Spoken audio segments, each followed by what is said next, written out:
Some people live as if they are in constant mourning, not for the death of someone, but for the loss of old versions of themselves.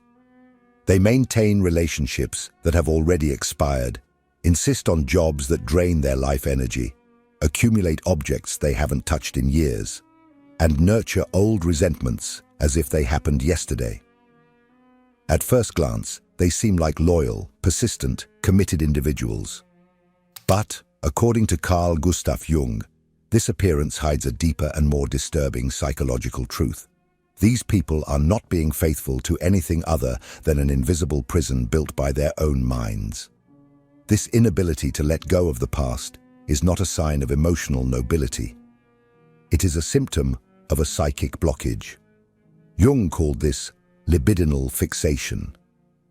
When a person's psychic energy, what should flow toward the present and the future, gets frozen in figures, situations, or objects from the past. The vital energy of the soul becomes paralyzed, unable to transform, and the individual begins to live like a psychological ghost. They no longer inhabit their current life. They merely haunt memories, places, and identities that have already died. The most alarming thing is that this is not just a poetic metaphor. It is a profound clinical diagnosis. People who cannot detach have developed, according to Jung, a pathological identification with external objects. They have not just had a relationship, they are that relationship. They have not just worked at a certain company, their identities have merged with that social role. Letting go of what is outside seems equivalent to dying inside. This type of attachment arises from an internal void that has never been filled. The person does not possess an authentic, differentiated sense of self. What they believe they are, in fact, are roles they have learned to play, functions they have learned to fulfill, masks they have learned to wear. And any threat of losing one of these identifications triggers an existential panic. Without that, who am I?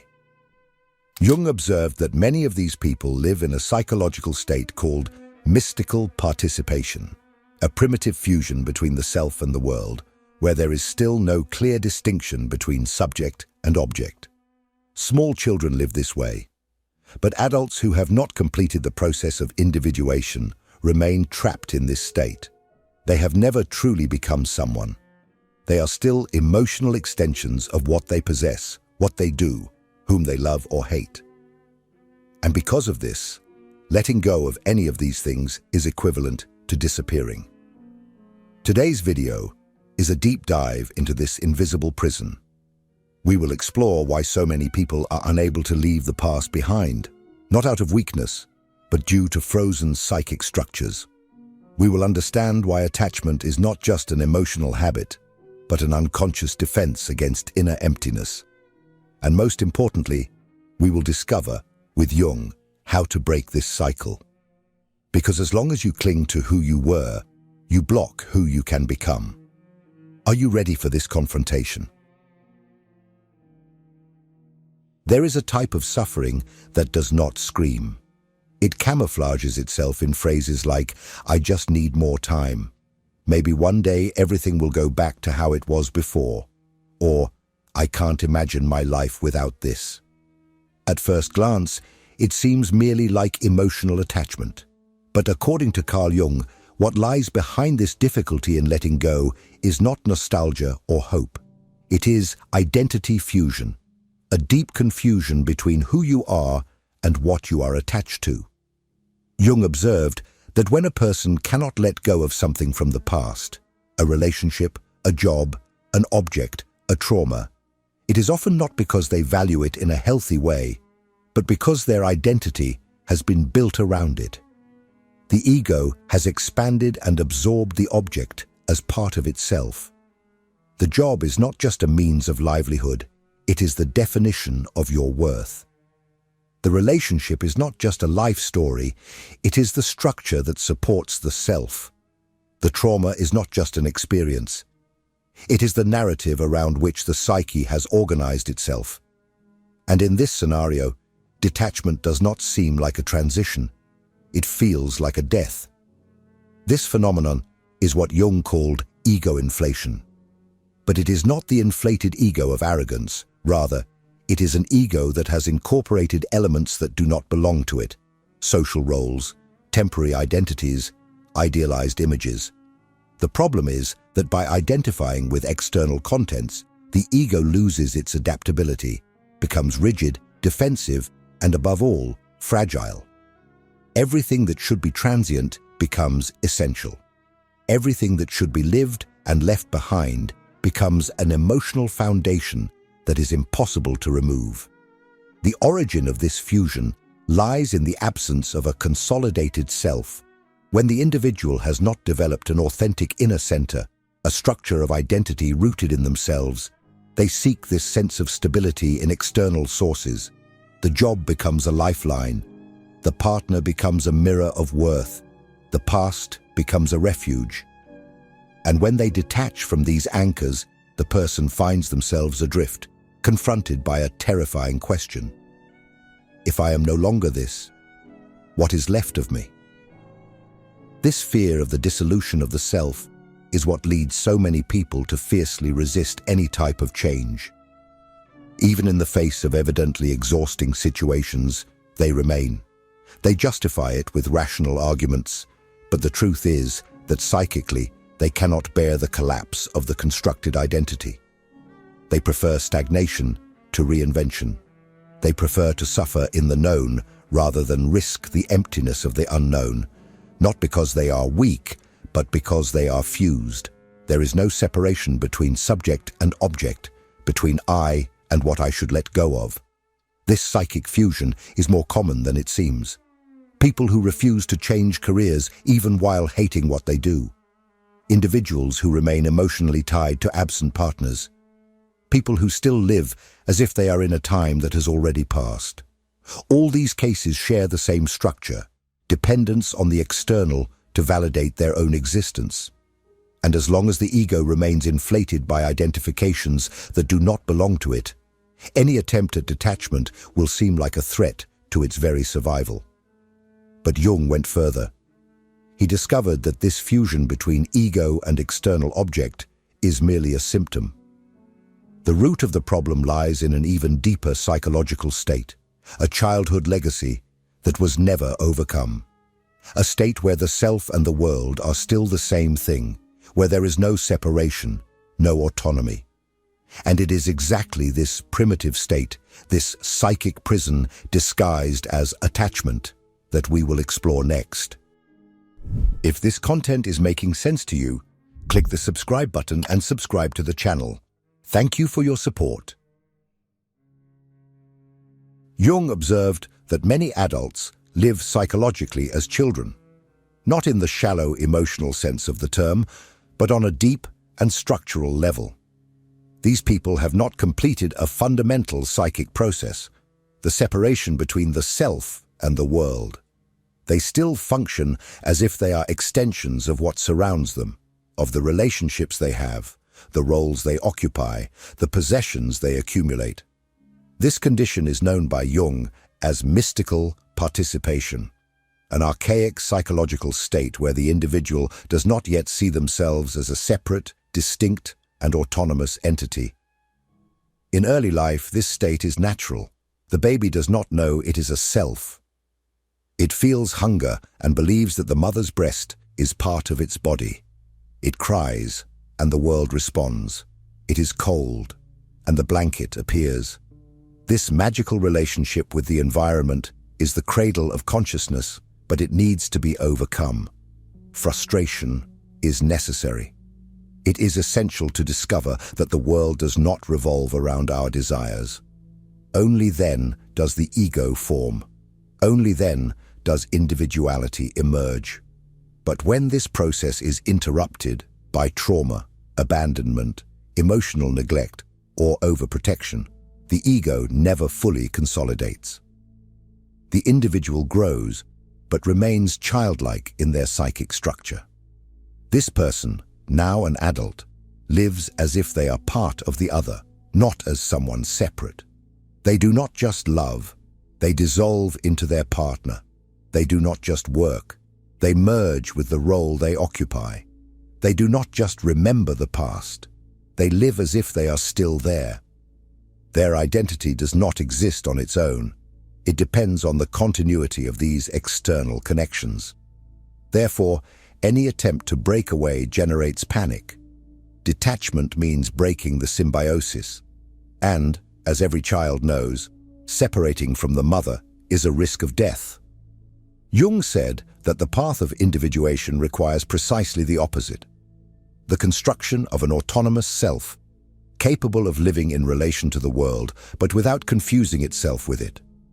A self that recognizes the other as other, that lives the present as present, that integrates the past without merging with it. But as long as the individual is trapped in mystical participation, any attempt at change will be experienced as a total loss of identity.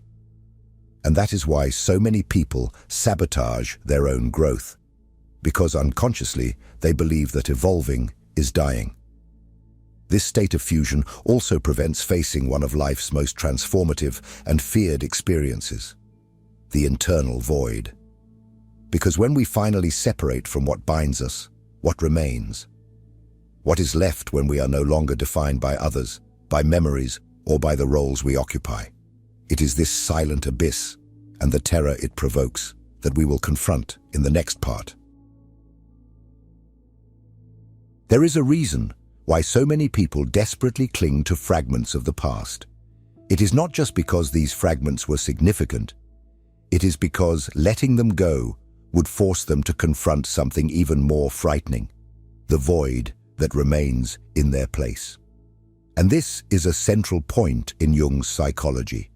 Attachment is often not driven by love, nostalgia, or memory. It is driven by fear of existential emptiness. As long as you keep your attention fixed on the ex-partner, the old job, the unhealed hurt, the yellowed photo from the past, you avoid looking inward. You distract yourself from a devastating question that throbs in the depths of your psyche. If I let all this go, what is left of me? This void is not just silence. It is laden with dread because it calls into question the entire psychic structure of the person. For those who have never developed an authentic self, a sense of identity that does not depend on external validation, the void is experienced as total annihilation. There is no ground, no outline, no self, just an abyss. Jung believed that this abyss, paradoxically, is the starting point of true transformation. He said that it is precisely in this empty space that the real self begins to emerge. But for this to happen, one must have the courage to face what has been repressed, projected, and displaced for years. Attachment serves as emotional distraction, a defense mechanism. The pain of real loss is intense, but what truly terrifies is what it reveals: the absence of internal structure. The problem is that the more one avoids the void, the more it expands. It seeps in the form of chronic anxiety, feelings of worthlessness, depressive states, or even obsessive behaviors. The ego, not knowing how to sustain itself, clings to anything that seems familiar, even if it is destructive. Imagine someone who has ended an abusive relationship but cannot move on. It is not that they still love their partner. It is that, without them, they do not know who they are. The relationship filled the space where a structured self should exist. By removing it, what emerges is a black hole that consumes everything around it. That is why so many people return to what hurts, because the known pain seems more bearable than the unknown void. Jung did not see this void as an enemy, but as fertile territory. For him, nothingness is the womb of psychological rebirth. But it is necessary to allow the old to die. And this includes the roles we play, the bonds we cultivate, the traumas we feed, and even the truths we use to protect ourselves. The void is not the death of the self. It is the collapse of the illusions that prevent the self from being born.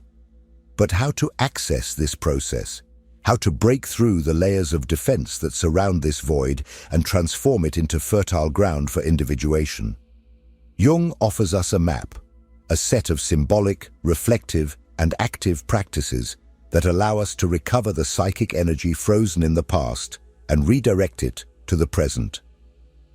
In the next part, we will explore these tools in depth and discover, step by step, how to transform the detachment from unbearable suffering into a process of real psychic liberation. Letting go is not simply forgetting, ignoring, or pretending that something no longer matters.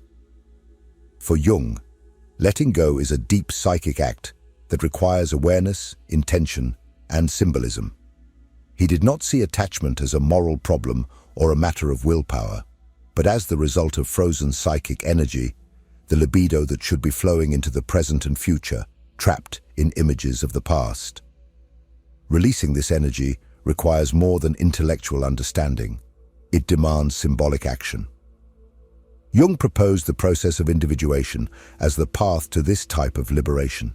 Within it, there are specific practices that help dissolve the unconscious bonds with what traps us. The first is to recognize projections. In many cases, we are not attached to what actually existed, but to the symbolic image we project onto it. For example, that relationship you can't let go of may have been, in reality, a projection of your animus or anima, the unconscious masculine and feminine aspects that inhabit the psyche.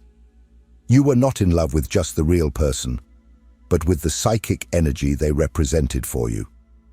The job you can't leave may be a projection of your sense of value, purpose, or belonging. The trauma you can't overcome may be carrying the projection of your deepest identity. Therefore, a proposed practice is simple but revealing. Complete the sentence, "If I let go of X, I feel like I am losing." The answer will often not be the object itself, but something symbolic. My importance, my security, my sense of being loved. What you really don't want to let go of is not the past. It is the part of you that lives hidden within it. Another central method is active imagination, a technique Jung used to directly dialogue with unconscious contents. Instead of just thinking about what binds you, you write or visualize a conversation with the object of your attachment. Ask, why am I still holding on to you? What do you represent for me? What would happen if I let you go? These symbolic images speak to the soul, and when heard, they begin to lose the silent control they exert over the ego. The third practice is to ritualize the letting go. Jung deeply believed in the power of rituals for the psyche. They create milestones, closures, transitions. And often, this is what the mind needs, a symbolic act that represents the end of a cycle. Burning a letter, burying an object, writing, and then tearing up unspoken words. These external gestures signal to the unconscious that the energy can move forward. But the process does not end with letting go. Jung warned, nature abhors a vacuum. If you simply let go without filling, the void will be taken by a new attachment, often as dysfunctional as the previous one. Therefore, the fourth step is to consciously fill the space. Ask yourself, what part of me do I need to develop now that I am no longer outsourcing this to others? If the relationship gave you validation, it's time to develop self-affirmation. If the job gave you purpose, it's time to cultivate internal purpose. If the trauma gave you a victim identity, it's time to build a new narrative where you are no longer defined by what hurt you. True letting go always requires internal reconstruction. These practices are not magical. They require repetition, presence, and courage. But they are the beginning of a deep liberation. Because as long as you continue trying to let go only on the rational plane, you will fail. Attachment is not just in memory. It is inscribed in the symbolic images that govern your psyche. Yet even with these tools, many still stall the process. And the reason lies in the hidden forces that act behind the resistance, the unconscious benefits of remaining attached. there are invisible gains in staying attached. And it is precisely this shadow of letting go, the dark and hidden side of why you still haven't released, that we will reveal in the next part. If what you're hearing resonates with you, you'll find real value in my ebooks. Beyond the Shadow breaks down Jung's core ideas, while Dialogues with the Unconscious gives you a 30-day path to apply them in your life. Both are linked in the pinned comment. If you have ever tried to let go of something, a person, a past, an identity, and found yourself stuck, frozen, as if something stronger was pulling you back, know this: it is not weakness, it is shadow. Jung warned us that the unconscious is not just a repository of forgotten memories, but the home of parts of ourselves that have been rejected, denied, and buried. And among these parts, the hidden gains of remaining attached to what should have been left behind often hide. This is one of the hardest truths to face. We resist letting go because on some deep level, it forces us to confront what we do not want to see. And even more, because there are psychic benefits, unconscious but very real, in staying attached. Jung called this the content of the shadow, repressed aspects of personality that sabotage our development because they bring a truth too painful to be looked at directly. You might say you want to move on, but if you remain stuck, perhaps deep down, you're afraid to admit that you have lost years of your life insisting on something that never had a future, or that, if you let go of that pain, you will finally have to take responsibility for your happiness with no more excuses. Or still, if you truly detach, you will have to face a raw, silent, and unbearable loneliness, which has been anesthetized by artificial bonds or repeated narratives. The truth is that many of us feed on our own pain because it serves a hidden purpose. Suffering becomes identity. Trauma turns into a shield. The past transforms into a justification for stagnation. And letting all of this go would be like saying, now it's me against myself. Now I have no more excuses. Jung taught that the shadow is not just what we hate in ourselves, it is also what we fear to be. And often what prevents us from letting go is not the love for what has passed, but the fear of what will come if we no longer have that past as protection. The ex-partner, the job, the status, the trauma. All of this may be covering something even more threatening. The raw truth that you do not know who you are when you are no longer attached to it. A brutally effective way to bring this to consciousness is to complete sentences like, if I let this go, I will have to. And observe what emerges. Admit that I was wrong. Acknowledge that I am alone. Give up control and trust the unknown. Reinvent myself without guarantees. These are the true chains. They are not made of memories, but of repressed fears. They are not in the external world, but in the depths of the psyche. And as long as they are not seen, attachment will continue. No matter how much you say you want to change, your shadow will decide for you.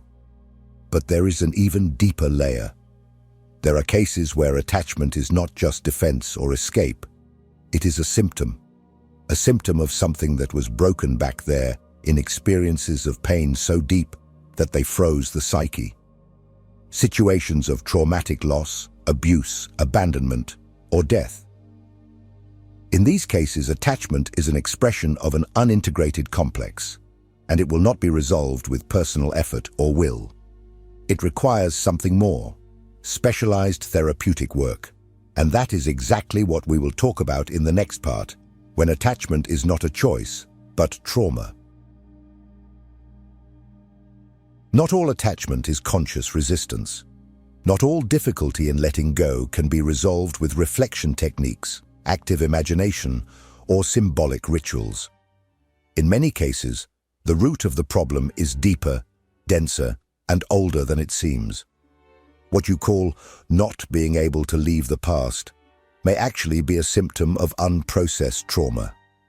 And in these cases, we are not just talking about attachment.